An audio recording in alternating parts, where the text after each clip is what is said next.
Bismillahirrahmanirrahim.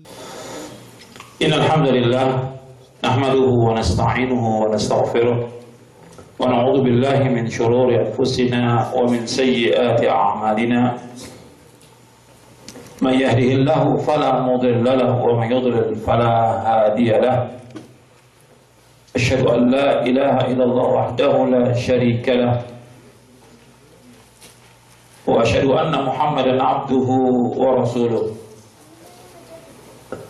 Ya ayyuhalladzina amanu taqullaha haqqa tuqatih wa la tamutunna illa wa antum muslimun.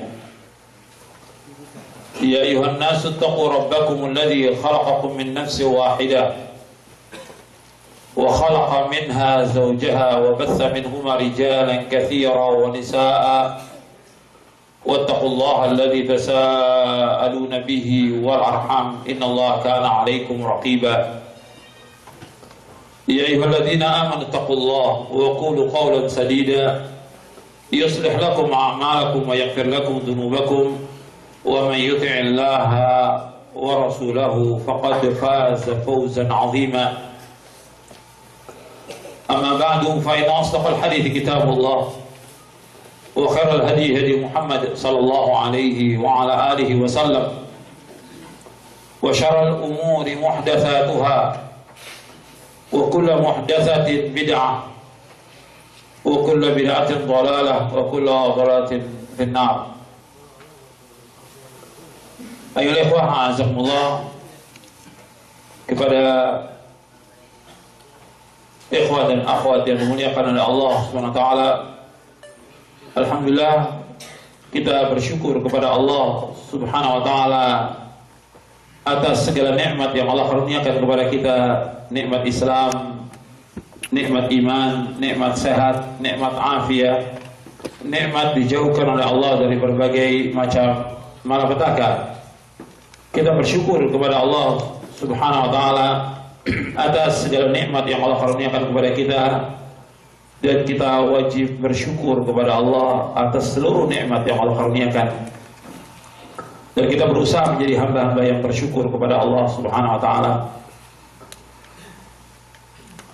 Kepada ikhwan dan akhwat, tentang keutamaan orang miskin yang sabar. Karena pada hakikatnya kalau kita lihat kekayaan yang sebenarnya, kekayaan itu kekayaan hati. Kefakiran yang sebenarnya kefakiran hati. Di sini saya nggak bawakan hadisnya. Nabi pernah tanya kepada seorang sahabat, tahu nggak kamu yang dikatakan kaya? Yang kaya itu banyak harta ya Rasulullah. Kata Nabi, al-ghina ghinan nafas, wal faqr faqrul qalb, kata Rasulullah. Itu riwayat Ibnu Hibban. Hadisnya hasan. Kata Nabi, kekayaan hati, kefakiran hati. Ini belum saya masukkan di sini hadisnya tentang itu. Jadi kekayaan hati, kefakiran hati. Maka Nabi menyebutkan di hadis ini, antum lihat di halaman 17, laisal ghina an kathratil arad walakinal ghina ghinan nafas. Hakikat kaya bukanlah dengan banyaknya harta benda, namun kaya yang sebenarnya adalah kaya yang hati, merasa ridha dan cukup dengan rezeki yang Allah karuniakan. Hadis ini sahih diriwayatkan oleh Imam Ahmad, Bukhari, Muslim, Ibnu Majah dari sahabat Abu Hurairah. Kekayaan yang sebenarnya itu kekayaan hati. Kemudian juga Nabi SAW pernah lewat di hadapan beliau dua orang. Yang satu disebutkan dia adalah orang yang kaya, yang satu orang yang fakir. Kemudian ketika lewat orang yang fakir, laki-laki dari kaum muslimin, antum lihat di halaman 19, Nabi bertanya kepada sahabat, bagaimana pendapat kalian tentang orang fakir yang lewat tadi? Mereka menjawab, dia orang Islam yang fakir, layak bila pinangannya ditolak. Apabila minta pertolongan tidak ditolong, bila berkata tidak dengar. Rasulullah SAW bersabda, hada khairu min mil'il ardi mithla hada. Orang ini lebih baik daripada orang kaya itu sepenuh bumi semuanya. Jadi orang fakir satu lebih baik dari sepenuh bumi. Ini sabda Rasulullah SAW. Dan hadis ini sahih diriwayatkan oleh Imam Bukhari.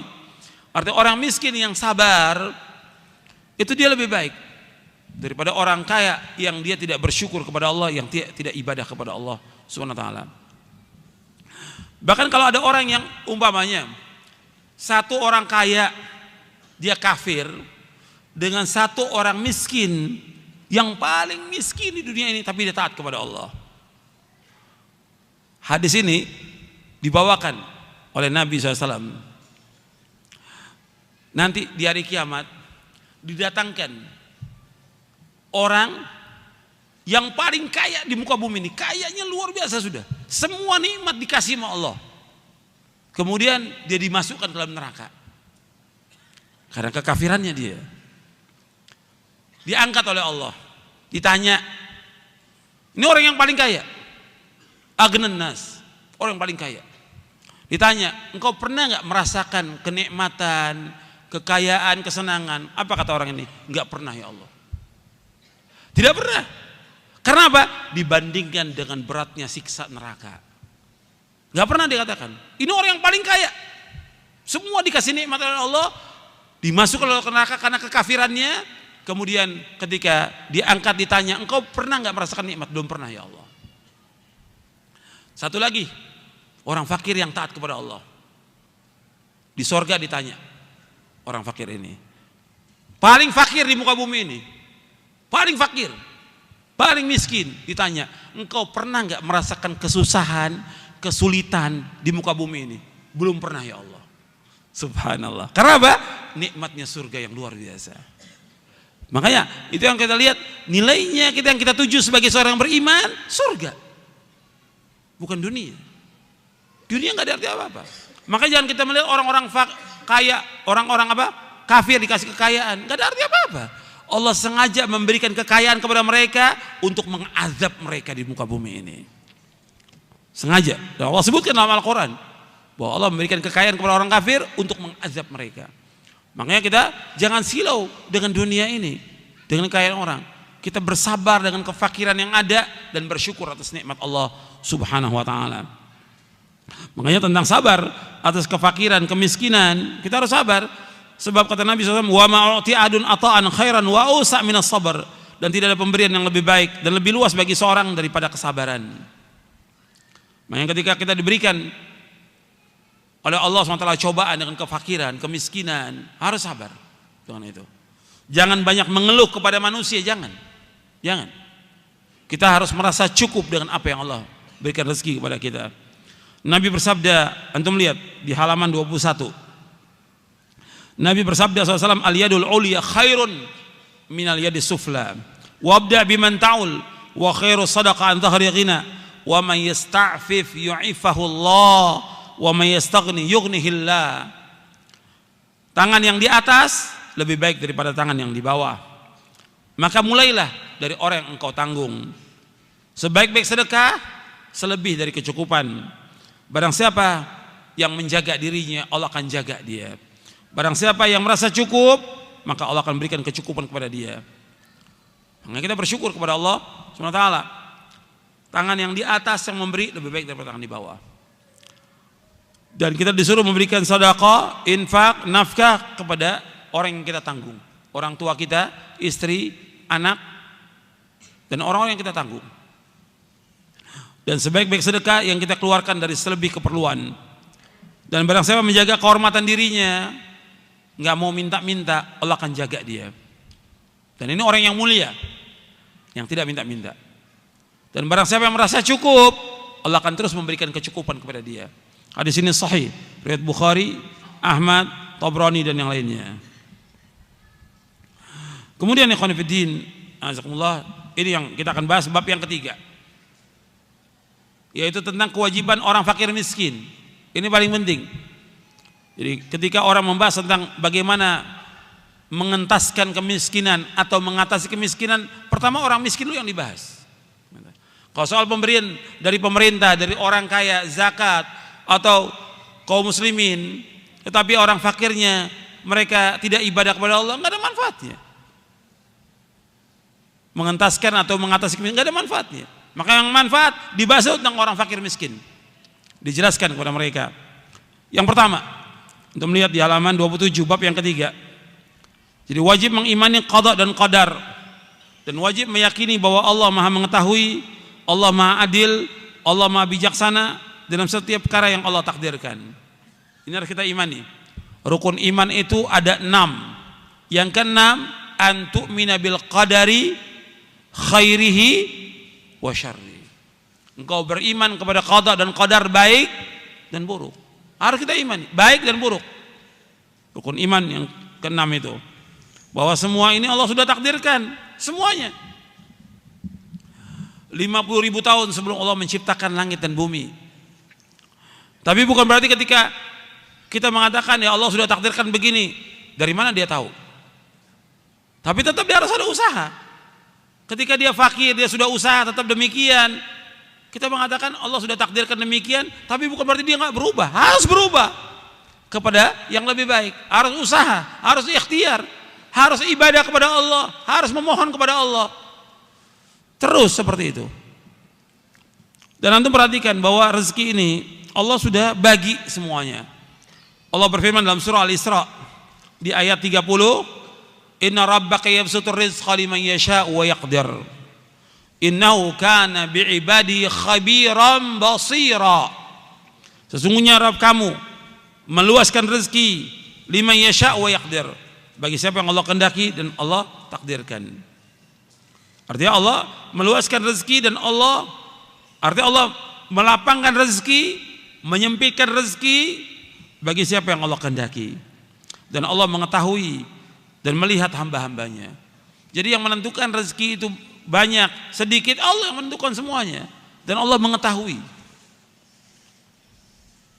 Allah menyebutkan kalau seandainya diluaskan rezeki ini kepada manusia, mereka melewati batas. Allah berfirman dalam surah Asy-Syura ayat 27, "Walau basatallahu rizqa li'ibadi labaghaw fil ardi, walakin yunazzilu biqadari ma yasha, innahu bi'ibadi khabirum basir." Dan sekiranya Allah melapangkan rezeki kepada hamba-hambanya, niscaya mereka akan berbuat melampaui batas di muka bumi, tetapi Dia menurunkan dengan ukuran yang Allah kehendaki. Sungguh Allah Maha teliti terhadap hamba-hambanya, dan Allah Maha melihat. Artinya kalau diberikan keluasan rezeki ini kepada hambanya, melewati batas. Allah kasih rezeki sedikit aja sudah banyak yang melewati batas. Ya, manusia dikasih kekayaan sedikit udah melewati batas. Dikasih jabatan sedikit sudah melewati batas. Dikasih kedudukan sedikit melewati batas. Dikasih pangkat melewati batas. Ini manusia. Padahal semuanya Allah yang berikan. Mesti mereka kembali dan bersyukur kepada Allah, tapi tidak. Mereka sewenang-wenang dan jahat dan zalim kepada rakyatnya. Ini Allah yang berikan rezeki. Makanya Allah batasi rezeki itu. Dan Allah berikan kepada hamba-hamba. Ketika kita diberikan juga kefakiran, kemiskinan, kita harus lihat ini baik buat kita. Jadi yang harus kita ingat berbicara soal masalah takdir, bahwa semua takdir yang Allah tetapkan untuk kita itu yang terbaik buat kita. Itu harus kita ingat tuh. Apa aja? Apakah penyakit, ya, apakah malapetaka atau musibah, ketika terjadi yang seperti itu, kita ucapkan innalillahi wa inna ilaihi raji'un. Allah ma'jurni fi musibati wa akhlif li khairan minha.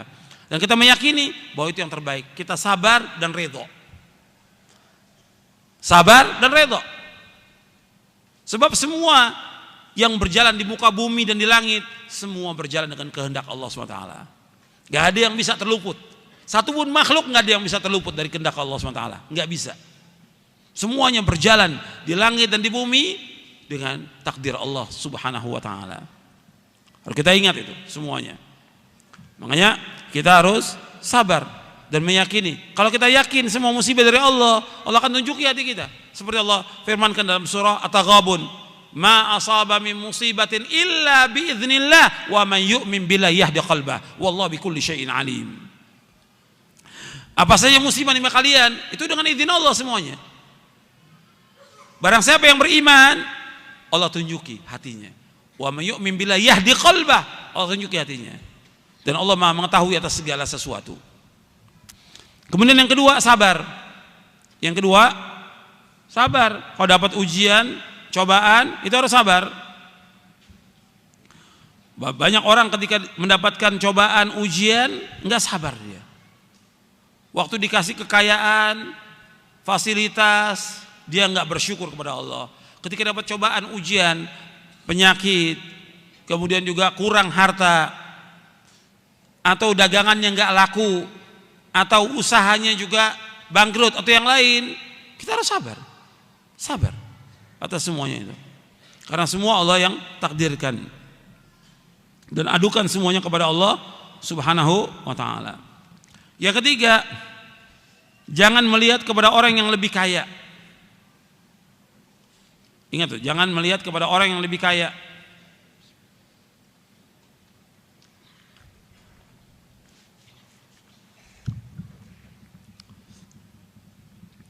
Jadi disuruh kita, kalau kita dalam kondisi kita fakir atau miskin, jangan melihat kepada yang lebih atas dari kita, jangan.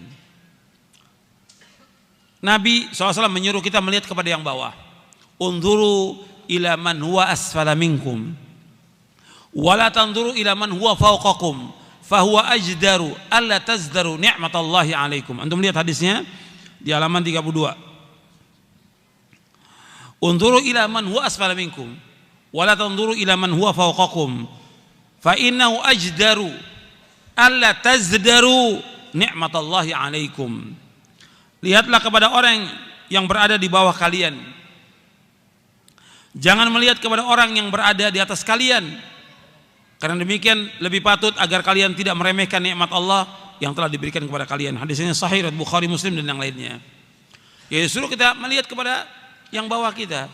Umpamanya sekarang gini, ya, kita rumah ngontrak,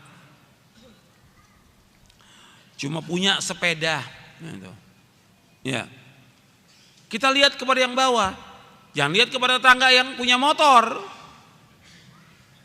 apalagi yang punya mobil. Lihat kita rumahnya ngontrak kecil, rumahnya punya sepeda. Kita lihat ke bawah, ada orang yang nggak punya rumah kontrakan, numpang terus kemana-mana dia. Bahkan tidurnya pun di pinggir jalan, di kolong jembatan. Kita masih mending, masih punya rumah meskipun kecil. Ada juga orang yang nggak punya kendaraan sama sekali, kemana-mana jalan kaki dia. Dan juga naik kendaraan umum. Kita masih ada sepeda, alhamdulillah, bersyukur kepada Allah Taala.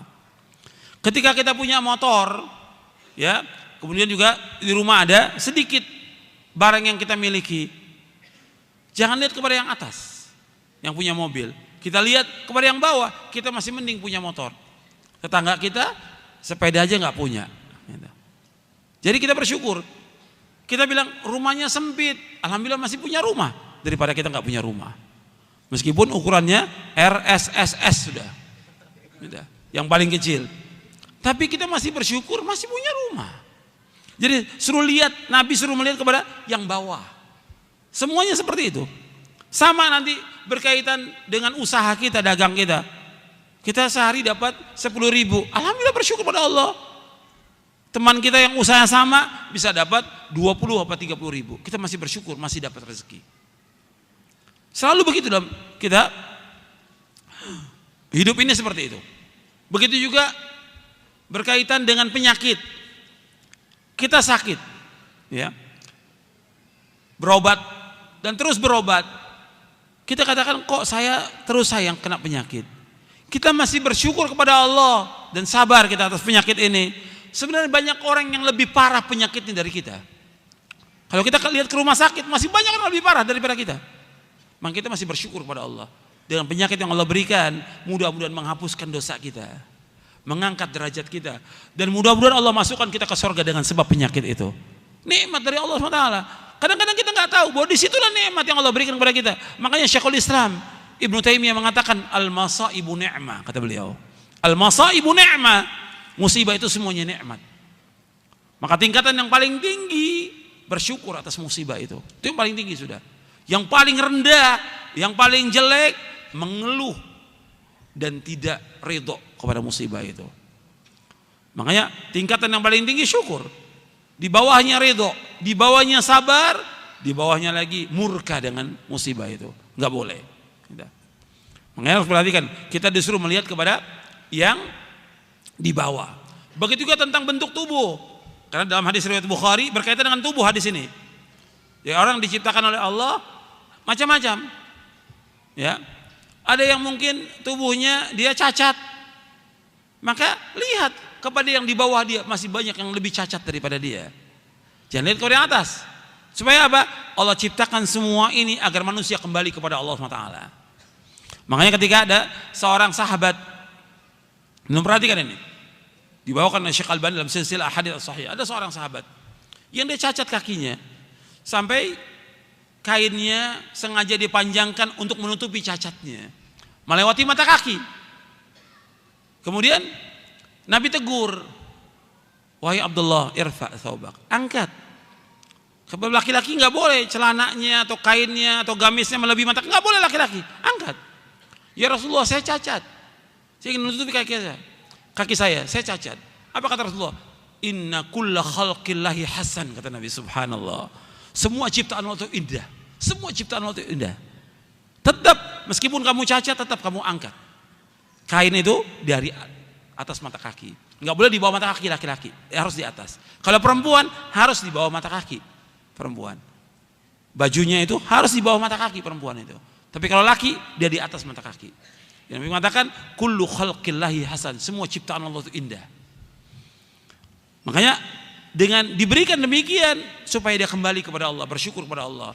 Jangan suudzon kepada Allah. Allah ciptakan demikian supaya dia kembali kepada Allah, dan juga Allah akan memberikan ganjaran yang terbaik buat dia. Kemudian yang keempat jangan minta-minta kepada orang. Nah ini yang banyak ini, ya. Ini tanpa kecuali ini. Semua orang awam, orang miskin, ya. Orang miskin maksudnya orang miskin yang umum, orang miskin yang awam, orang miskin yang sudah nuntut ilmu, para ustadznya, para dai-nya, ini sama, minta-minta. Bahkan ada yang sengaja jadi tukang minta-minta. Nggak boleh, dalam Islam hukumnya haram. Nggak boleh. Kalau dia belajar tentang tauhid kepada Allah SWT, nggak boleh dia. Antum baca nanti dalam kitab Tauhid, Syekh Abdurrahman bin Nasir As-Sa'di rahimahullah, dalam kitab Tauhid, Al-Qaulus Sadid fi Maqasid Tauhid, di bab man haqqaqa tauhid dakhala al-jannata bighairi hisab. Barang siapa yang mewujudkan tauhid, dia akan masuk surga tanpa hisab. Beliau memberikan komentar bahwa seorang yang mewujudkan tauhid, dia harus menjauhkan perbuatan syirik, perbuatan bid'ah, perbuatan maksiat. Sudah. Kemudian orang yang mewujudkan tauhid, dia harus melaksanakan perintah Allah, mengikhlaskan ibadah kepada Allah, melaksanakan sunnah, menjauhkan maksiat. Kemudian orang yang mewujudkan tauhid, dia harus hatinya ini hanya bergantung kepada Allah, mengharap hanya kepada Allah, takut hanya kepada Allah. Hatinya tidak condong kepada manusia, baik dengan lisannya maupun dengan keadaannya. Dia enggak mengadu dan tidak mengeluh kepada manusia, dan tidak mengharapkan sesuatu kepada manusia, tidak. Subhanallah. Itu orang seperti itu. Kalau sekarang kan enggak, kadang-kadang si murid, si santri, si pelajar ini minta kepada temannya, minta kepada yang lain. Si guru, si ustadz, si dai minta kepada muridnya. Gak boleh dalam Islam. Bahkan dia tunjukkan dirinya butuh. Saya ini gak punya sepeda, supaya dibelikan sepeda. Saya gak punya motor, udah naik lagi. Saya gak punya mobil, supaya muridnya belikan mobil. Ini gak benar dalam Islam yang seperti ini. Jangan mengharap sesuatu pada manusia, tidak boleh. Mengharap semuanya hanya kepada Allah Subhanahu wa ta'ala. Jangan mengharap kepada manusia. Manusia itu fakir, semuanya miskin. Hatta di orang yang paling kaya di muka bumi fakir. Yang maha kaya hanya Allah SWT. Maha kaya hanya Allah. Minta kepada Allah. Makanya banyak manusia yang suka minta-minta kepada manusia yang lain. Gak boleh dalam Islam. Kadang-kadang si dai juga ketika, Ustadz gimana kabarnya? Alhamdulillah sehat, cuma anak saya sakit. Apa maksudnya cerita kepada orang anaknya sakit? Supaya orang bantu dia. Istri saya sakit, supaya orang kadang-kadang di SMS, istri saya sakit, anak saya, mau apa? Gak boleh dalam Islam, minta-minta kepada manusia, tidak boleh dalam Islam. Antum lihat sekarang hadisnya. Ini hadisnya panjang, ya, tentang qabisah, tentang tidak boleh minta-minta, tidak halal minta-minta kecuali kepada 3 orang. Yaitu orang yang menanggung hutang orang lain, Dia boleh minta-minta untuk melunasi hutang itu. Yang kedua, orang yang timpa musibah, yang menghabiskan hartanya, ia boleh minta-minta sampai mendapatkan sandaran hidup. Yang ketiga, orang yang ditimpa kesengsaraan hidup, sehingga 3 orang berakal dari kaumnya mengatakan si fulan ditimpa kesengsaraan hidup, maka boleh dia minta-minta. Di sini Sahih riwayat Muslim, Abu Daud, Ahmad dan yang lainnya. Jadi pada asalnya minta-minta nggak boleh. Maka Nabi bersabda di hadis bagian akhir ini, kata Nabi kepada Qabisah, kata Nabi SAW, fama siwahunna minal mas'alati ya Qabisah suhtan ya'kuluha sahibuha suhtan. Kata Nabi SAW, meminta-minta selain dari 3 hal itu wahai Qabisah adalah haram, dan orang yang memakannya adalah memakan barang yang haram. Dan orang yang minta-minta hartanya itu enggak barokah. Untuk melihat ya, orang-orang yang suka minta-minta siapa aja dia, enggak barokah hartanya. Orang yang nuntut ilmu selalu minta-minta, enggak barokah dia. Seorang ustaz, seorang dai yang suka minta-minta kepada muridnya, enggak barokah hartanya. Dan pasti akan hancur. Belum lagi nanti azab di akhirat. Untuk melihat, Nabi bersabda SAW di halaman 35, man sa'ala min ghairi faqrin faka'annama ya'kulul jamra. Barang siapa minta-minta kepada orang lain tanpa ada kebutuhan, maka seolah-olah ia makan bara api.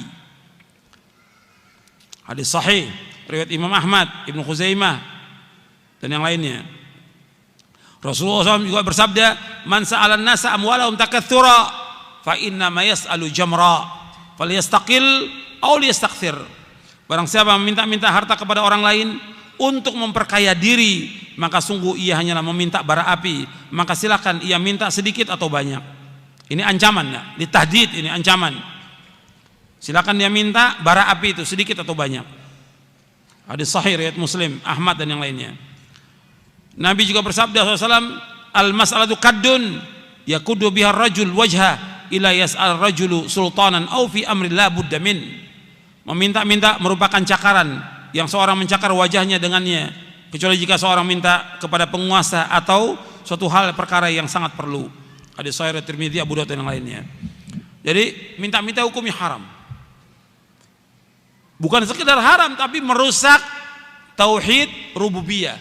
Ibnu Qayyim membahas dalam kitabnya Madarijus Salikin, minta-minta itu hukumnya haram dan merusak tauhidnya dia kepada Allah SWT. Rusak tauhid rububiyah. Rububiyah yang orang musyrik mengakui rububiyah Allah, rusak tauhid rububiyahnya dengan minta-minta. Maka nggak boleh kita minta-minta kepada manusia, tidak boleh. Hukumnya haram dalam Islam. Jadi kita minta kepada Allah SWT. Kemudian ini banyak ya, ini masih banyak yang berarti masih banyak orang minta-minta kepada temannya, kemudian kepada gurunya, guru kepada muridnya, dan yang lainnya. Ini nggak dibenarkan menurut syariat. Yang berkaitan dengan kepentingan pribadi dia, untuk makannya dia, buat sekolah anaknya, dan yang lain, minta-minta nggak boleh dalam Islam. Nggak boleh. Yang kelima, senantiasa beribadah, berdoa dan memohon kepada Allah rahmat, rezeki dan karunia-Nya. Makanya diperintahkan kita untuk selalu ibadah kepada Allah. Itu yang paling penting, ibadah kepada Allah. Maka dianjurkan orang-orang fakir, miskin untuk ibadah. Tegakkan ibadah kepada Allah, mentauhidkan Allah, melaksanakan sholat, puasa, berzikir kepada Allah, doa kepada Allah. Allah akan hilangkan kesulitan, kesusahan, dan Allah jadikan hati itu cukup dengan rezeki yang sempit, yang pas-pasan, cukup. Allah yang memberikan itu, hati itu. Demikian. Makanya harus kita memperbanyak ibadah kepada Allah. Kitanya pertama kali harus banyak ibadah kepada Allah. Keluarga kita harus banyak ibadah kepada Allah. Istri, anak kita. Kemudian juga orang-orang fakir miskin ini harus memperbanyak ibadah kepada Allah SWT.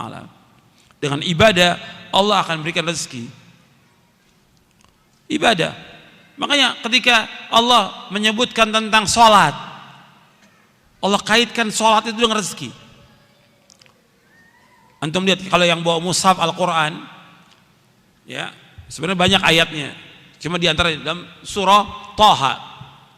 Di surah Thaha, surah yang ke-20 ayat 132, Allah berfirman, wa'mur ahlaka bis salati wastabir 'alaiha la nas'aluka rizqa nahnu narzuquk wal 'aqibatu littaqwa. Allah berfirman, perintahkan keluarga kamu untuk sholat. Perintahkan keluarga kamu untuk sholat. Kami nggak minta rezeki kepada kamu.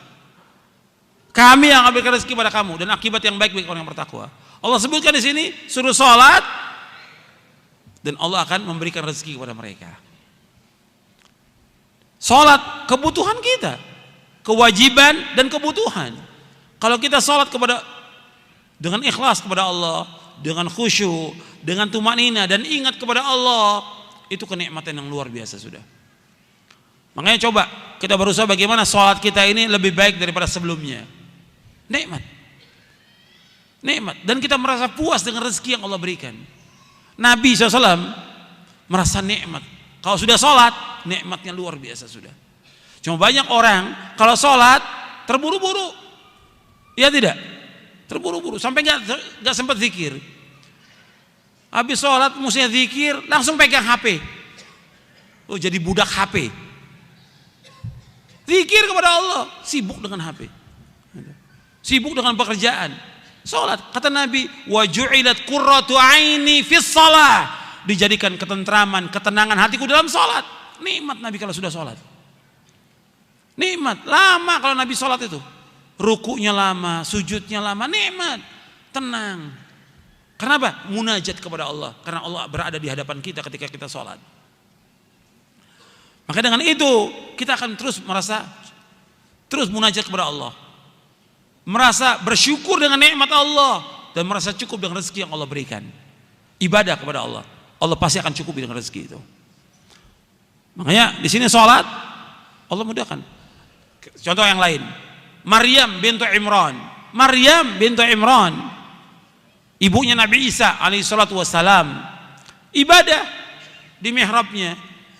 Setiap Nabi Zakaria masuk ke mihrabnya ada rezeki, ada makanan, buah-buahan. Ditanya dari mana? Kullama dakhala 'alaiha Zakaria al-mihraba wajada 'inda rizqa qala ya Maryamu anna laki hadha qalat huwa min 'indillah innallaha yarzuqu man yasha'u bighairi hisab. Setiap Zakaria masuk ke mihrabnya Maryam yang ibadah terus kepada Allah SWT, didapat rezeki. Ditanya dari mana rezeki ini? Dari Allah. Allah memberikan rezeki kepada siapa yang Allah kehendaki dari hamba-hambanya. Makanya kita memperbanyak ibadah kepada Allah dan bersyukur atas nikmat itu. Jadi saya lanjutkan. Dari Nabi Zakaria alaihi salatu wassalam ketika masuk menemui Maryam sudah rezeki dengan ibadah kepada Allah SWT.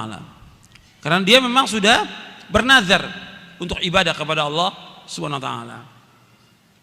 Bukan berarti dari ini kita pahami bahwa kita nggak bekerja usaha, tetap wajib bekerja usaha. Tapi ibadah terus jalan kepada Allah, berzikir terus kepada Allah, Allah akan mudahkan rezeki itu. Bertakwa, harus bertakwa, jangan maksiat. Dengan bertakwa dibuka rezeki itu oleh Allah. Wa may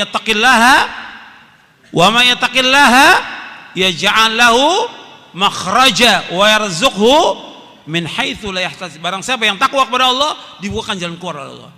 Diberikan rezeki dari arah yang tidak duga-duga. Makanya kita harus bertakwa kepada Allah Subhanahu wa taala. Kemudian doa-doa saya sebutkan di sini yang kita mohon kepada Allah agar kita berdoa, memohon kepada Allah, minta rezeki, minta karunia dan rahmat Allah. Jangan kita minta kepada manusia, minta kepada Allah SWT. Yang keenam, menjauhkan diri dari cara-cara yang haram dalam mencari rezeki. Nah ini harus diperhatikan. Gak boleh kita mencari rezeki dari yang haram, gak boleh. Kalau jelas itu sudah usahanya haram, tinggalkan. Kerja di perusahaan yang haram, umpamanya pabrik khamr, gak boleh. Minuman keras nggak boleh, atau usaha lagi narkoba, hukumnya haram, nggak boleh. Atau pabrik rokok nggak boleh lagi, haram itu, karena rokok hukumnya haram, nggak boleh kerja. Atau di bank nggak dibolehkan. Pokoknya yang haram nggak dibenarkan kita. Nggak boleh mencari uang dengan cara yang haram, atau berjudi, atau mencuri, atau korupsi, atau jual beli barang yang haram. Atau orang itu berzina, atau jadi dukun, orang pintar, paranormal, ini semua haram. Ini nggak boleh. Dan tidak akan barokah, tidak akan barokah. Udah haram, semua yang haram nggak ada barokahnya. Semua yang haram nggak ada barokahnya. Dan merusak dirinya, merusak istrinya, merusak anaknya, merusak agamanya, merusak akalnya, nggak barokah. Makanya untuk perhatikan. Bahkan ancamannya apa? Neraka. Kata Nabi SAW, kullu jasadin nabata min suhtin fannaru aula bih. Setiap daging yang tumbuh dari yang haram, neraka yang lebih patut bagi dia. Maka jangan cari yang haram. Mengambil uang orang, menipu, khianat kepada orang, mengambil uang kantor, uang yayasan, nggak boleh. Harus dia bekerja dengan cara yang halal, nggak boleh mengambil yang haram. Saya bacakan hadisnya, antum lihat di halaman 39. Nabi SAW bersabda, Inna ruhal qudus nafatha fi raw'i ana nafsan lan tamuta hatta tastakmila ajalaha wa tastaw'iba rizqaha fajmilu fi talab wa la yahmilanna alakum istibta'u rizqi ay yatlubahu bi ma'siyatillah fa inna Allah ta'ala la yunalu ma indahu illa bi ta'atihi. Sesungguhnya Ruhul Kudus, malaikat Jibril, membisikkan ke dalam hatiku bahwa sesungguhnya jiwa seseorang tidak akan meninggal dunia sebelum ajalnya sempurna dan rezekinya disempurnakan. Maka perbaikilah dalam mencari rezeki. Janganlah keterlambatan datangnya rezeki membawa seorang di antara kalian untuk mencari rezeki dengan cara bermaksiat kepada Allah. Karena sesungguhnya Allah Ta'ala, apa yang ada di sisinya tidak bisa diraih kecuali dengan mentaatinya. Hadis ini sahih, diriwayatkan oleh Imam Abu Nuaim Al-Asbahani dalam kitabnya Hilyatul Auliya dari sahabat Abu Umam Al-Bahili, disahihkan oleh Syekh Albani di dalam Sahih Al-Jami' As-Shaghir. Antum lihat di sini. Perhatikan di sini bahwa seorang tidak akan mati sampai jatah rezekinya habis. Kalau jatah rezekinya habis, baru dia mati. Kalau jatah rezekinya belum habis, nggak akan mati dia. Meskipun sudah ditembak, ya 100 pelor umpamanya, kalau Allah belum tentukan mati, dia nggak akan mati. Kalau rezekinya belum habis, jatahnya belum habis, nggak akan mati dia. Perhatikan ini ketentuan dari Allah SWT. Kemudian yang kedua di sini Nabi menyuruh kita fa'ajminu fit talab. Maka baiklah kalian dalam mencari rezeki. Cari usaha yang halal. Ribuan yang halal, masih ribuan banyak yang halal. Dan tidak hina bagi kita, umpamanya sekarang kita di lampu merah umpamanya, kita jual air aqua, jual kue, jual apa? Itu mulia. Dan gak menghinakan diri kita sama sekali. Mulia. Kenapa? Kita jualan. Bukan minta-minta. Yang gak boleh, yang haram minta-minta. Dan itu menghinakan diri. Tapi kalau kita jualan, gak ada masalah, boleh. Antum sebagai dai, sebagai ustadz, antum jualan kepada murid antum, nawarkan barang, gak ada masalah. Dan bukan hina dalam Islam. Jadi jangan kemudian pekerjaan itu apa saja, antum jual apa aja, gak ada masalah. Yang penting itu halal dan tidak menghinakan diri antum. Nah kebanyakan orang gengsi, nggak mau. Gengsi, dia nggak mau jual-jual seperti itu. Maunya jualan yang mahal, dapat untungnya juga gede. Ya sampai kapan? Kasihan istri teriak-teriak di rumahnya, anak juga demikian kelaparan. Terus numpuk utang. Kenapa? Mau cari kerjaan yang bagus. Ya nggak dapat. Jadi kuli dulu. Jadi kuli di pasar, nggak ada masalah. Mulia jadi kuli, gotong barang, nggak apa-apa. Jadi kuli, kata Nabi, seorang pergi ke hutan, dia ambil kayu bakar, dia pikul, dia jual, lebih mulia daripada dia minta kepada manusia, diberikan atau tidak diberikan, kata Nabi SAW. Mulia dia jualan itu. Karena banyak orang nggak mau seperti itu. Mulia, kita jualan yang halal itu mulia. Apa aja kita lakukan. Jadi kuli orang, nggak apa-apa. Jadi supir, nggak ada masalah. Selama itu halal, nggak ada masalah. Dan nggak menghinakan diri kita. Atau kita sebagai dai, sebagai ustadz. Saya pernah jadi ustadz, artinya saya pernah jadi supir. Disuruh orang, nggak ada masalah. Nggak ada masalah disuruh. jualan apa air aqua di pinggir jalan, nggak ada masalah, halal. Yang nggak boleh minta-minta, yang nggak boleh minta-minta, itu yang nggak boleh. Jadi apa saja yang kita lakukan usaha itu, banyak ribuan usaha yang halal yang kita lakukan. Harus kita, daripada hidup tiap hari utang, mendingan kita tidak punya modal jadi kuli sudah di pasar. Tawarkan jasa itu kepada orang dan itu mulia. Makanya di sini cari rezeki yang halal. Fa'ajmilu fit talab. Kemudian janganlah lambatnya rezeki. Lambatnya rezeki itu kamu mencari rezeki itu dengan cara maksiat, nggak boleh. Karena Allah nggak redho dengan perbuatan itu. Jadi jangan cari rezeki dari jalan maksiat. Kok saya begini terus? Sabar. Yang penting kita sudah ikhtiar, sudah dagang, sudah usaha, sudah kerja, meskipun dapatnya pas-pasan, tetap sabar. Selama kita ibadah kepada Allah, mesti rezeki itu akan diberikan barokah oleh Allah, pasti sudah. Yakin kita. Tapi kita ibadah kepada Allah, tambah rezekinya susah, seret, ini malah tambah jauh dari Allah, tambah maksiat. Mestinya ketika rezekinya ditakdirkan pas-pasan, tambah dekat dengan Allah, tambah rajin sholatnya, tambah rajin sholat malamnya, tambah rajin doa kepada Allah siang dan malam. Doa kepada Allah, Allah akan berikan. Allah berjanji, wa qala rabbukum ud'uni astajib lakum. Allah berfirman, "Hendaklah kalian berdoa kepadaku, pasti aku akan kabulkan." Allah berjanji akan mengabulkan doa-doa hambanya. Maka perbanyak kita ibadah kepada Allah SWT. Tapi jangan mencari nafkah dari yang haram, jangan, selama-lamanya jangan. Jangan menipu orang. Dan banyak sekarang orang usaha transaksi dengan penipuan, nggak boleh nipu orang. Nggak barokah. Seandainya antum usaha, dagang, ya, dengan cara menipu, seandainya untungnya 2 miliar, kecil lah, 2 miliar, nggak ada artinya itu.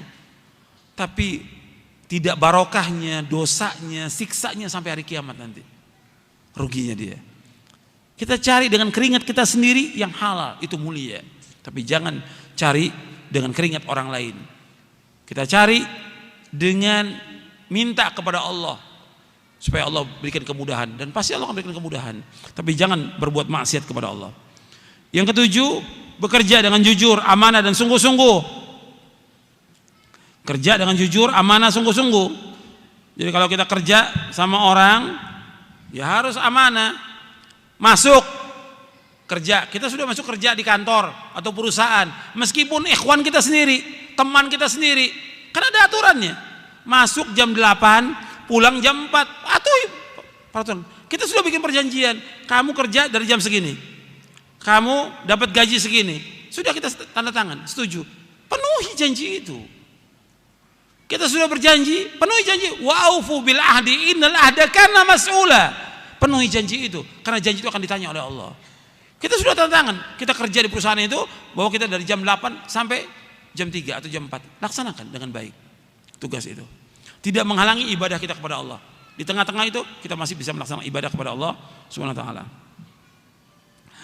Kemudian yang perhatikan, amanah dalam bekerja itu, laksanakan tugas dengan baik. Walladzina hum li amanatihim wa ahdihim ra'un. Dan sungguh beruntung orang yang memelihara amanah dan janjinya. Jadi seorang muslim, dia wajib bekerja, wajib mencari nafkah untuk dirinya, istrinya, orang tuanya, wajib.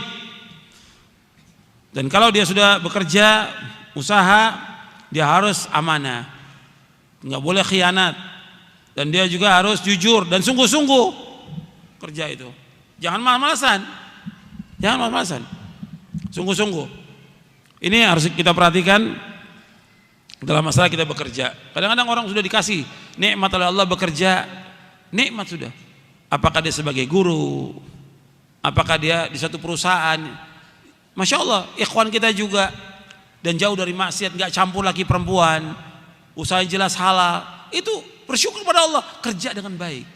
Ini banyak yang kadang-kadang malas-malasan, sehingga kadang-kadang ada orang untuk merekrut karyawannya mencari orang awam, kata mereka, lebih baik daripada cari ikhwan sendiri. Kenapa? Kalau ikhwan sendiri kadang-kadang bandel, tidak amanah, bolos melulu katanya, kaselan. Apa kaselan? Males. La haula wala quwwata illa billah. Sampai seperti itu, dan ini terjadi. Saya cerita terjadi yang seperti itu. Sampai akhirnya dicari orang awam. Mesti kan cari ikhwan sendiri lebih baik. Karena mereka juga punya istri, punya anak. Cuma karena begitu. Waktu jam 8 masuk kerja, dia masuknya jam berapa? Jam 10. Nggak boleh dalam Islam, tidak boleh. Dia harus penuhi janji, itu harus penuhi. Kemudian nggak boleh malas. Antum lihat yang ke-8, nggak boleh malas. Jadi nggak boleh malas. Jadi yang ke-8 nggak boleh malas. Ini banyak orang yang malas. Sudah miskin, tinggal di rumah kontrakan. Kemudian anaknya 4, sekolah. Bangunnya jam berapa? Habis sholat subuh, bangun ntar jam 9. Ya jam 9 baru bangun, ngopi dulu, ngerokok dulu, baru kemudian jalan. Gimana datang rezeki? Orang pagi dia sudah jalan, tinggalkan yang haram semuanya. Sholat subuh berjamaah di masjid, kemudian pulang ke rumah. Kalau dia mau ngopi nggak ada masalah, tapi nggak boleh ngerokok, rokok haram hukumnya. Kemudian berangkat kerja, cari usaha ke pasar, kemana cari. Bab Nabi mendoakan, Allahumma barik li ummati fi bukuriha. Ya Allah, berikanlah barokah pada umatku pada waktu pagi. Allahumma barik li ummati fi bukuriha. Ya Allah, berkahilah umatku pada waktu pagi. Jadi kan enggak. Malam bukannya tidur, malam begadang, nonton. Akhirnya tidurnya telat, bangun subuhnya telat. Ini banyak begini. Ya. Orang-orang miskin, fakir banyak yang seperti ini. Mestinya kan dia tidurnya lebih awal supaya apa? Supaya bisa bangun tahajud.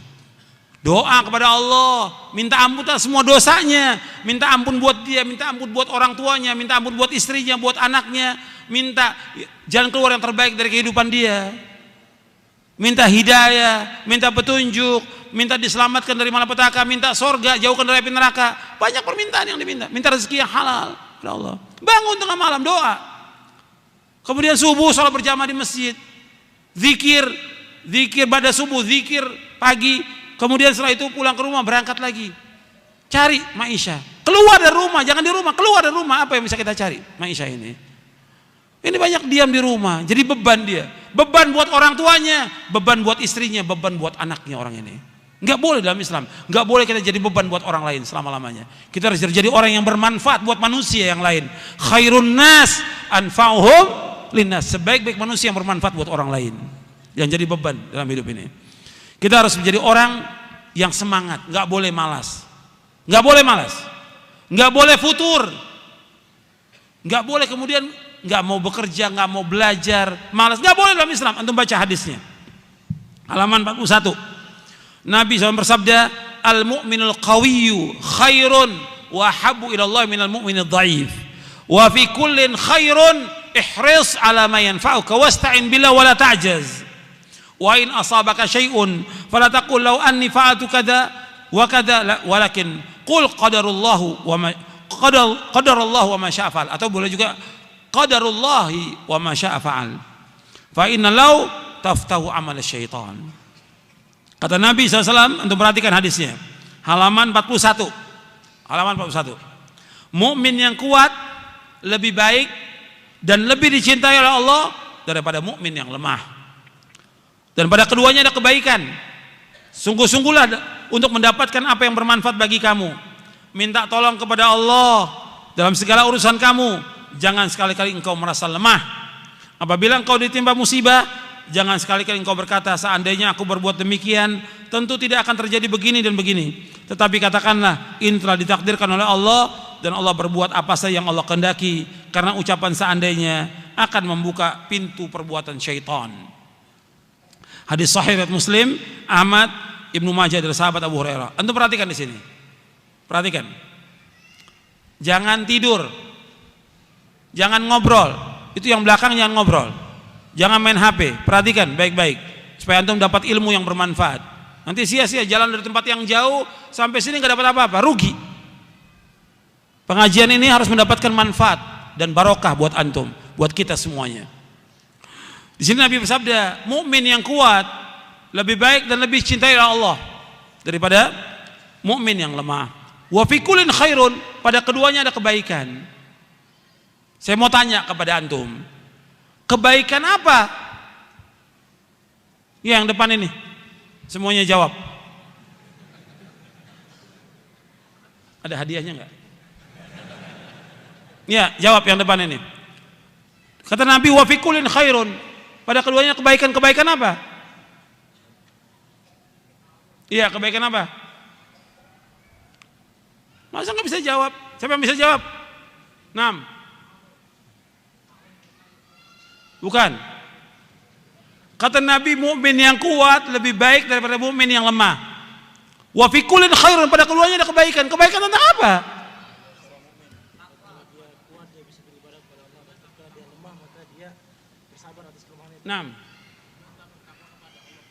Nah, pada keduanya ada kebaikan tentang imannya.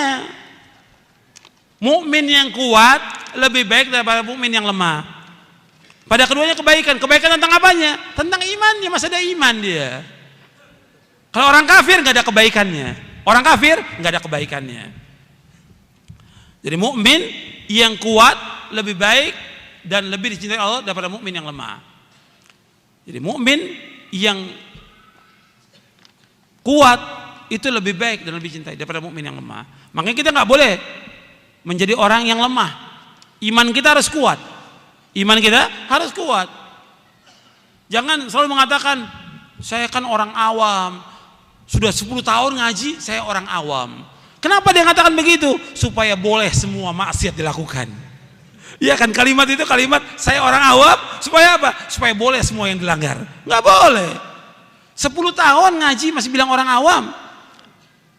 Orang mu'alaf baru setahun masuk Islam aja sudah Masya Allah akidahnya, ibadahnya, karena dia belajar sungguh-sungguh dan mengamalkan.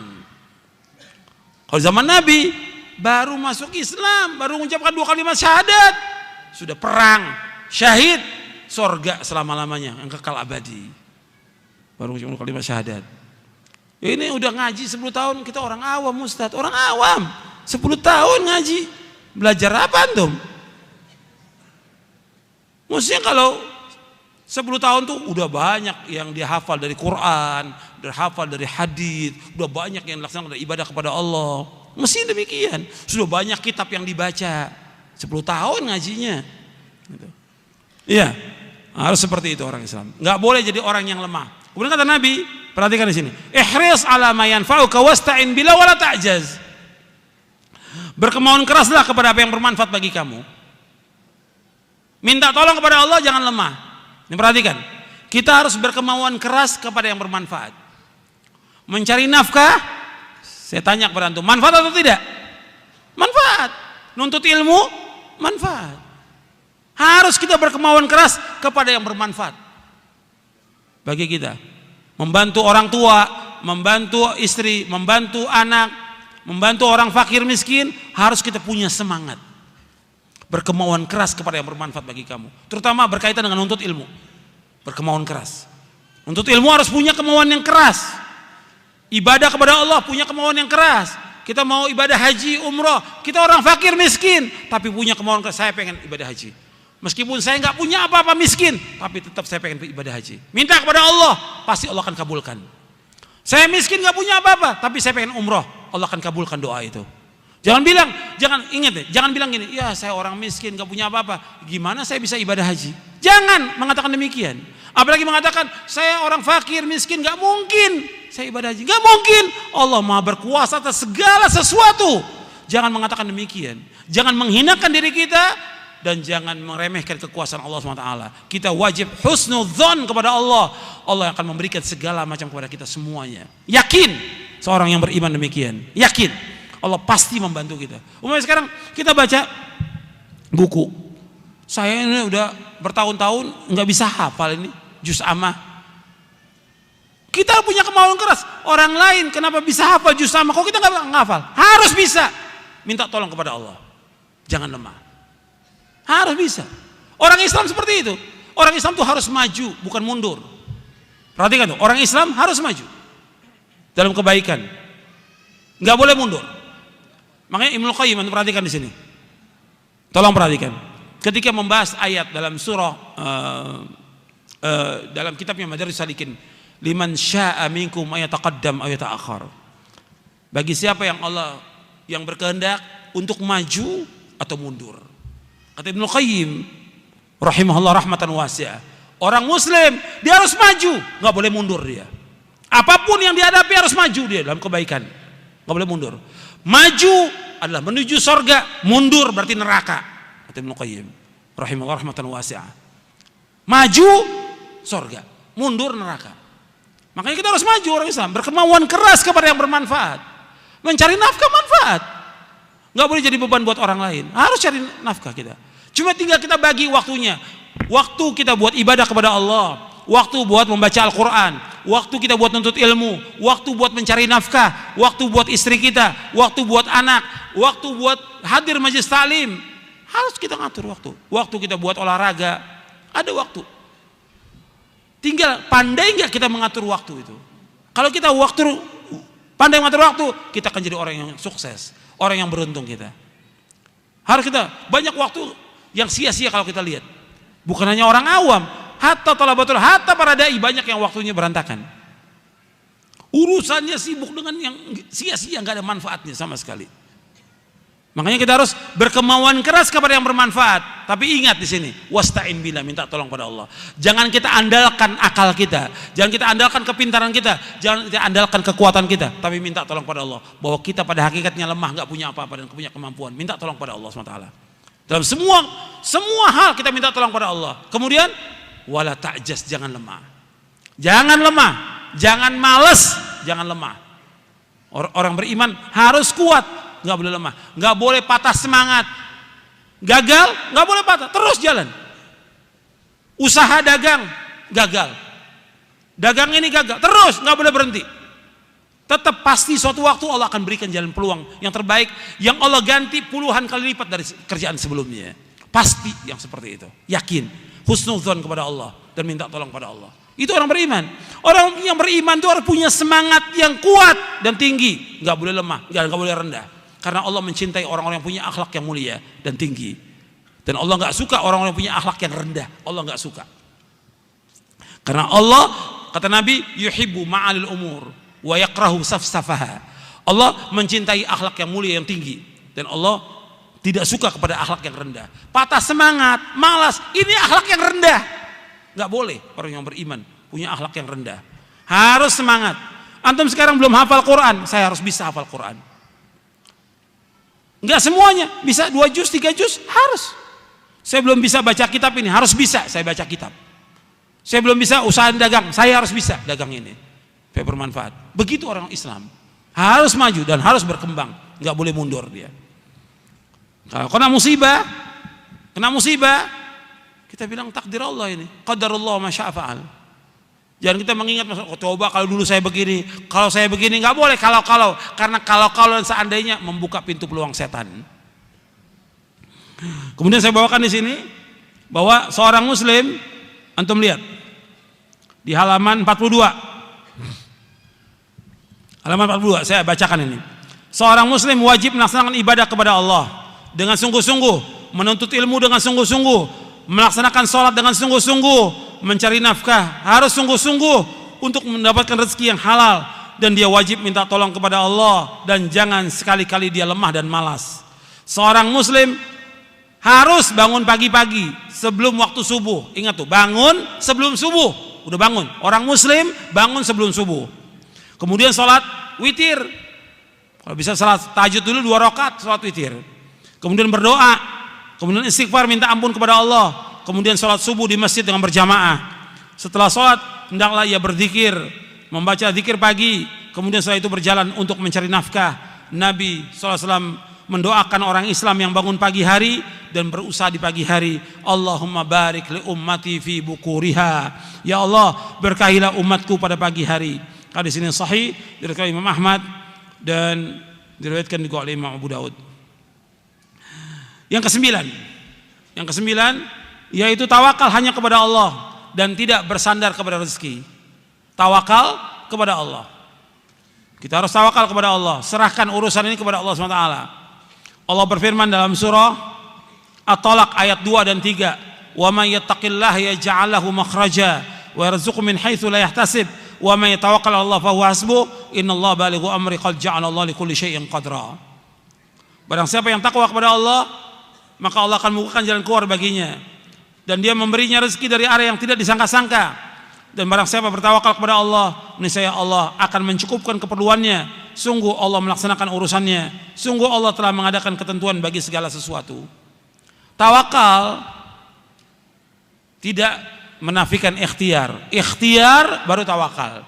Saya ambil contoh, ya. Seorang dia sakit. Dia mengatakan saya tawakal kepada Allah. Benar atau tidak? Saya ulangi, jangan tidur. Ya. Orang ini sakit, dia katakan saya sakit ya saya tawakal kepada Allah. Benar atau tidak? Yang benar bagaimana? Berobat dulu. Setelah berobat ini ikhtiar, baru dia tawakal. Kata Nabi, likulli da'in dawa, fatadawau, wala tatadawau biharam. Setiap penyakit ada obatnya. Berobatlah kalian. Fatadawu. Berobatlah kalian. Wala tatadawu biharam. Jangan berobat dengan yang haram. Jadi berobat dulu. Sembuh atau tidak, serahkan kepada siapa? Kepada Allah. Tapi dia sudah ikhtiar. Ada orang lagi mengatakan, ya saya usaha begini aja. Saya tawakal kepada Allah. Ikhtiar dulu. Saya pengen dapat rezeki, saya diam di rumah. Ya nggak bisa rezeki itu datang. Ikhtiar dulu. Ke pasar atau bawa dagangan atau tawarkan barang kepada orang, baru tawakal kepada Allah. Kadang orang umpamanya mengatakan saya pengen jadi orang pinter, memahami tentang ilmu syar'i, tapi dia nggak pernah ngaji, nggak pernah nuntut ilmu. Benar atau tidak? Tawakal kepada Allah. Nggak bisa. Belajar dulu, baru kemudian dia tawakal kepada Allah. Ada orang mengatakan saya ini tawakal kepada Allah, saya pengen punya anak, tawakal kepada Allah, tapi dia nggak nikah. Ini nggak waras namanya yang seperti ini. Ya harusnya nikah dulu. Kemudian dia minta kepada Allah keturunan. Nikah dulu, jalankan syariatnya sesuai dengan syariat. Kemudian minta kepada Allah SWT. Dan yang lainnya lagi, semua seperti itu dalam Islam.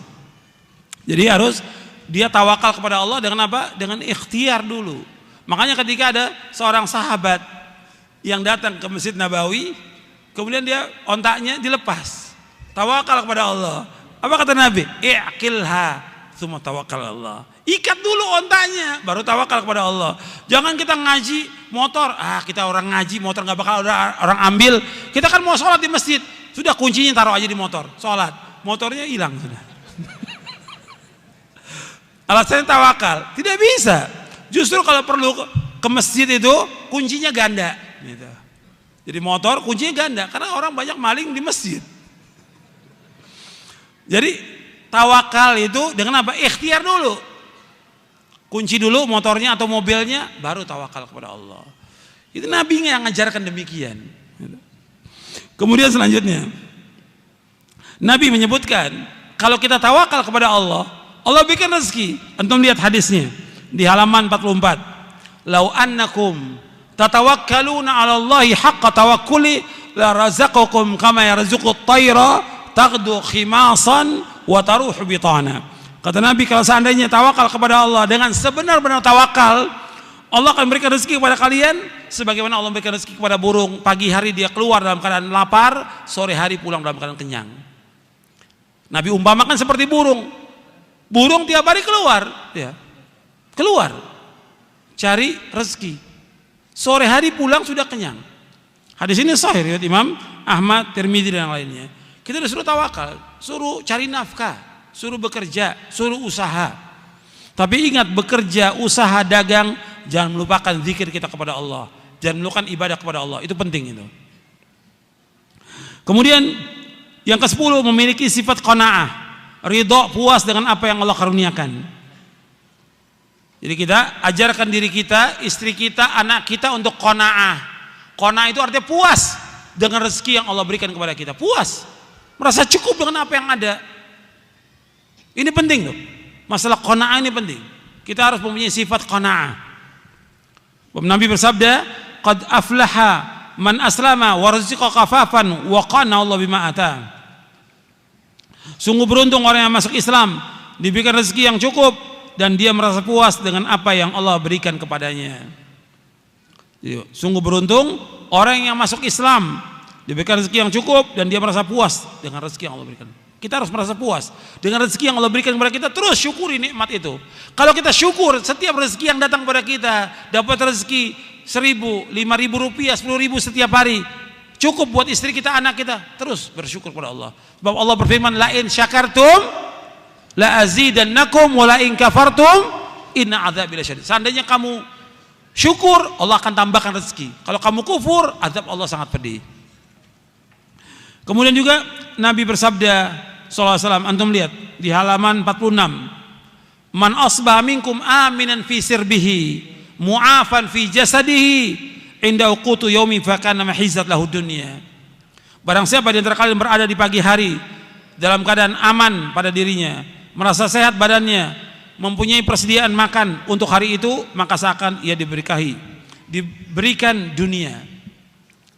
Antum perhatikan di sini, hadis ini hasan, riwayat Bukhari dalam Al-Adabul Mufrad. Orang yang pagi hari dia aman, nggak terjadi peperangan, nggak terjadi kekacauan, aman dia. Yang kedua, sehat dia. Yang ketiga, dia punya hari itu makan, cukup dia makan cuma hari itu, punya umpamanya beras itu cuma segelas, yang dia masak cukup buat dirinya, istrinya, anaknya. Kata Nabi, dia seolah-olah memiliki dunia dan seisinya. Subhanallah. Cukup, makanya qanaah, puas dengan apa yang ada. Kita punya beras, punya kecap untuk makan, cukup hari itu sama istri dan anak kita. Syukur kepada Allah. Betapa banyak orang-orang yang nggak punya seperti kita. Syukuri. Nah, itu harus diajarkan kepada diri kita, istri kita, anak kita, demikian. Diajarkan. Harus sabar dengan apa yang Allah berikan. Allah tahu kondisi kita fakir, miskin, susah. Allah tahu tidak? Allah tahu. Allah Maha tahu. Tapi Allah sengaja untuk menguji kita agar kita tambah dekat dengan Allah. Kita tambah ibadah kepada Allah, agar tambah kita zikir kepada Allah, tambah ingat kepada Allah. Itu maksudnya. Allah berikan cobaan, ujian itu agar kita tambah dekat kepada Allah Subhanahu wa taala. Kemudian yang ke-11. Yang ke-11, orang fakir, miskin, dan juga yang kaya, dan juga yang lainnya, pelajar atau para ustadz dan yang lainnya, nggak boleh dengki, nggak boleh iri. Ini dengki ini merusak. Ini sifatnya orang Yahudi, dengki. Jangan hasad, jangan dengki, jangan iri. Rezeki ini Allah yang memberikan. Kalau kita dengki kepada orang-orang dapat rezeki, ada orang umpamanya tetangga kita dapat motor, dapat gaji lebih, kita dengki. Berarti kita dengki dengan yang memberikannya. Siapa yang memberikan? Allah SWT. Jangan dengki kepada orang, nggak boleh hasad. Kita minta rezeki kepada Allah SWT. Antum lihat ayatnya dalam surah An-Nisa ayat 32.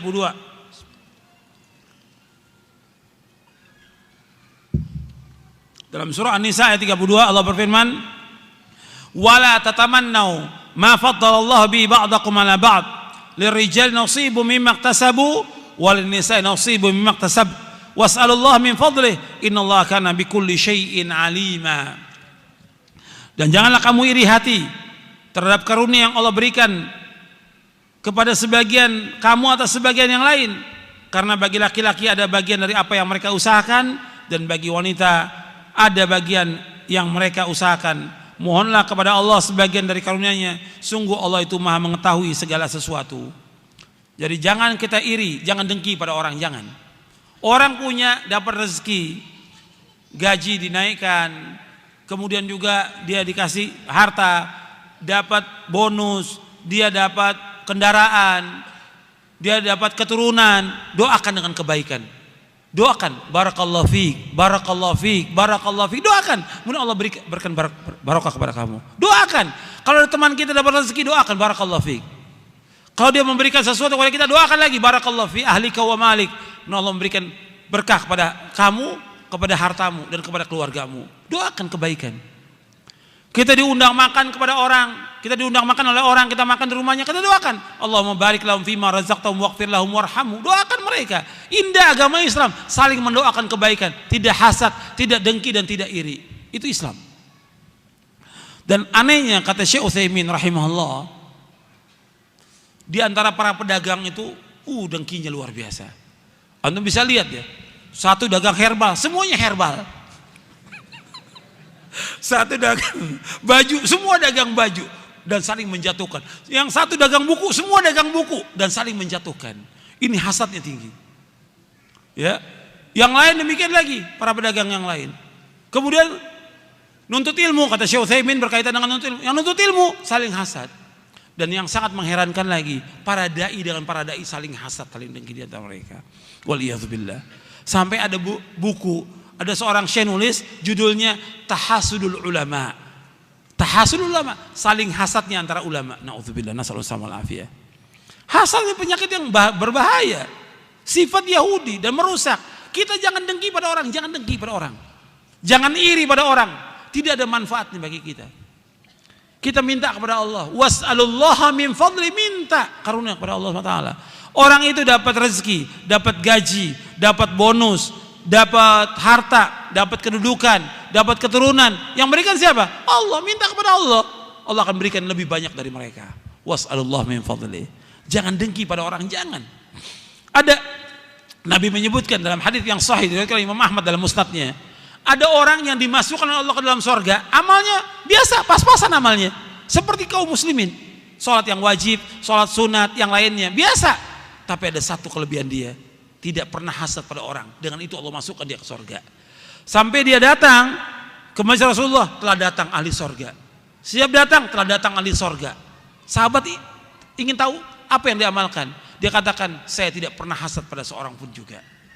Nggak dengki pada seorang pun juga. Kita jangan dengki pada orang. Ini sekarang banyak orang dengki. Antara satu pengajian dengan pengajian lain dengki. La haula wala quwwata illa billah. Dapat apa di pengajian? Sama-sama menyampaikan ilmu. Apa amplopnya beda? La haula wala quwwata illa billah. Hasad dan dengki, iri antara pengajian dan pengajian lain. Antara ustaz dengan ustaz yang lain. Na'udzubillah. Nasallallahu alaihi wasallam. Nggak boleh dalam Islam. Justru kita mengajak orang semuanya untuk ngaji kepada Al-Quran wa Sunnah al-Fahmi salaf. Jangan dengki, jangan iri. Tadinya orang belajar kepada kita, sekarang nggak mau belajar, nggak ada masalah. Dia maunya ajak mereka ke sana, selama dia jelas akidah dan manhajnya. Jangan iri pada orang, sama sekali jangan iri pada orang. Karena Allah memberikan hidayah kepada siapa yang Allah kehendaki. Allah menyesatkan siapa yang Allah kehendaki, dan Allah berikan rezeki kepada siapa yang Allah kehendaki. Jangan iri pada orang. Kemudian selanjutnya, yang ke-12, pandai dalam mengatur harta dan hemat. Itu juga diantara banyak orang jatuh kepada kefakiran, nggak pandai mengatur harta, nggak hemat, ya sudah tahu dia miskin, dia tahu fakir, belanjanya di mana? Di supermarket yang mahal, di mall-mall. Sudah tahu fakir, ya belanja di pasar lah, cari yang murah. Mesti kan begitu berpikirnya. Itu kalau waras cara berpikirnya. Cari yang murah pasar. Jangan mau belanja, saya mau di mall aja, di supermarket. Ya mahal harganya. Kadang-kadang bedanya juga tinggi, beda jauh bedanya. Makanya ini atur supaya hemat. Kadang-kadang tuntutan itu membuat orang itu tambah fakir, tambah miskin, dan terakhir apa? Banyak utang. Makanya nanti saya teruskan ini yang ke-14 nanti. Yang ke-13, selalu bersyukur kepada Allah dan bertakwa kepada Allah. Karena dengan banyak bersyukur dan bertakwa kepada Allah akan dimudahkan rezeki kita. Makanya kita nasihati orang-orang fakir miskin, antum bertakwa kepada Allah, antum ibadah kepada Allah, antum perbaiki sholat antum bangun sholat tahajud, antum ngaji, insya Allah Allah beri rezeki. Nasihatnya gitu pada orang miskin, suruh kembali ibadah kepada Allah SWT. Kerja tetap, disuruh kerja tetap, tapi ibadah tetap harus kepada Allah SWT. Kemudian yang ke-14, jangan membenturkan hawa nafsu untuk berutang. Nah ini yang sering ini, semuanya hidupnya utang, ya akhirnya dia menjadi tukang utang. Gak boleh dalam Islam seperti itu. Utang boleh dalam Islam, utang. Ayat yang terpanjang dalam Al-Quran, dalam surah Al-Baqarah, ayat tentang utang. Boleh. Tapi jangan turunkan hawa nafsu untuk utang. Kalau kita mampu, kita beli. Kalau enggak, kita sabar. Kalau kita mampu. Ini enggak semuanya utang. Semuanya. Sepeda utang. Perabot rumah tangga utang. Bajunya utang. Baju utang. Kerudung utang. Semuanya utang. Enggak boleh. Susah nanti hidupnya dia. Dan kesian juga kalau dia meninggalkan hutang buat istri dan anaknya. Dia mampu, dia beli, enggak sabar dia. Sabar. Udah hidup dengan apa yang ada. Dengan apa yang ada. Itu para sahabat demikian. Para sahabat hidupnya nikmat mereka. Mereka terus ibadah kepada Allah, mereka kerja, mereka usaha, mereka dagang, mereka mencari nafkah. Mereka enggak mempatutkan hawa nafsu untuk berutang. Kalau betul-betul terpaksa baru mereka utang. Tapi mereka tepat janjinya, nggak seperti sekarang. Waktunya bayar utang, afwan ya akhi, afwan. Saya nggak perlu afwan, saya perlu duitnya. Afwan. Bulan depan afwan lagi. Saya nggak mau dibayar dengan afwan, saya mau dibayar pakai uang. Antum pinjam uang kan sama saya, bayar dengan uang, bukan dengan afwan. Gitu. Banyak yang seperti itu. Makanya ini masalah utang masalah besar. Dan ingat, Nabi tidak mau menyolatkan orang yang punya utang 2 dinar. Nabi gak mau solatkan. Dan utang ini akan ditutup sampai hari kiamat. Semua orang yang mati syahid dosanya diampuni kecuali utang, kata Nabi. Yughfaru lisyahidi kullu dzanbin illa dain. Diampunkan semua dosa orang yang mati syahid kecuali utang. Utangnya tetap akan dituntut sampai hari kiamat. Maka jangan gampang-gampang untuk berutang. Nabi tidak mau sholatkan orang yang berutang 2 dinar, nggak mau Nabi sholatkan. Jadi ingat itu, ajarkan istri kita, anak kita jangan gampang-gampang utang. Dan orang kalau sudah berutang, kalau berbicara mesti bohong. Kalau berjanji mesti menyalahi janji. Ini sabda Nabi. Orang kalau sudah berutang, kalau ngomong mesti bohong, dusta. Kalau berjanji menyalahi janji. Kata Nabi, ketika Nabi kalau sholat itu di akhir tasyahud, Nabi selalu baca di akhir tasyahud, antum ingat tuh doanya. Allahumma inni a'udzubika min adzabi jahannam wa min adzabil qabr wa min fitnatil mahya wal mamat wa min syarri fitnatil masiihid dajjal. Allahumma inni a'udzubika minal ma'thami wal maghrami. Yang terakhir ini, Allahumma inni a'udzubika minal ma'thami wal maghrami. Ya Allah, aku berlindung kepada Engkau dari dosa dan utang. Aisyah bertanya, Rasulullah, kenapa engkau banyak berdoa kepada Allah berlindung dari dosa dan utang? Apa kata Nabi? Innar rajula idza gharima hadatsa fakadzaba wa wa'ada fa akhlafa. Sesungguhnya apabila seorang itu dia utang, maka dia berbicara mesti dusta, mesti bohong. Kalau berjanji mesti dia menyalahi janji. Dan ini kenyataan. Dan ini tanpa kecuali yang seperti ini. Yang orang awamnya, yang penuntut ilmunya, yang ustadznya. Ini nggak benar yang seperti ini. Harus diperbaiki lagi, akhlaknya diperbaiki lagi. Kalau utang harus bayar. Kalau kita sudah janji sepekan, sebulan, 2 bulan bayar. Kalau 2 bulan sudah kita usaha untuk bayar, kita nggak mampu bayar, kita bilang datang kepada orangnya. Maaf, saya ini sudah usaha, ikhtiar, tapi saya belum mampu untuk bayar. Ngomong kepada orangnya, ngomong. Dan orang yang mengutangkan, dia harus memberikan tempo. Wa in kana dzu usratin fanadhiratun ila maisarah wa anta saddaqu khairul lakum in kuntum ta'lamun, kata Allah dalam surah Al-Baqarah. Kalau orang yang punya kesulitan gak mampu bayar, kamu berikan tempo sampai dia lapang. Kalau kamu sedekah kepada dia lebih baik, kata Allah. Kita ngomong, ini enggak waktu mau utang luar biasa. Waktu mau utang kepada kita SMS, telepon, datang ke rumah, nangis-nangis, luar biasa. Begitu dikasih janji sebulan, udah sebulan nggak datang, nggak ada kabar, la salam, wala kalam, wala khobar, sudah. 2 bulan ditanya, marah dia. Antum nagih sama saya, antum nggak percaya sama saya, lo antum utang harus bayar. Tambah marah lagi. Ini sikap banyak kaum muslimin seperti ini. Nggak boleh. Kalau utang harus bayar. Dia ketika dia berutang, dia berani ngadepi. Ketika dia nggak mampu bayar juga berani ngadepi. Datangi orangnya. Itu akhlak Islam, akhlak Islam. Antum lihat, saya ambil contoh satu. Ya, di zaman dahulu, ini pelajaran buat kita semuanya ini, dan juga buat para dai. Di zaman dulu sebelum Nabi Muhammad, jauh sebelum Nabi Muhammad SAW, cerita Nabi, ada seorang berutang 1.000 dinar, dia utang kepada seorang. Kemudian siapa janjinya? Kamu berjanji, siapa saksinya? Kamu berutang pada saya? Allah. Siapa? Saksinya Allah. Siapa jamin? Allah. Kata dia. Allah, dia bilang. Sudah, harinya dia berangkat safar dengan perahu ke satu tempat.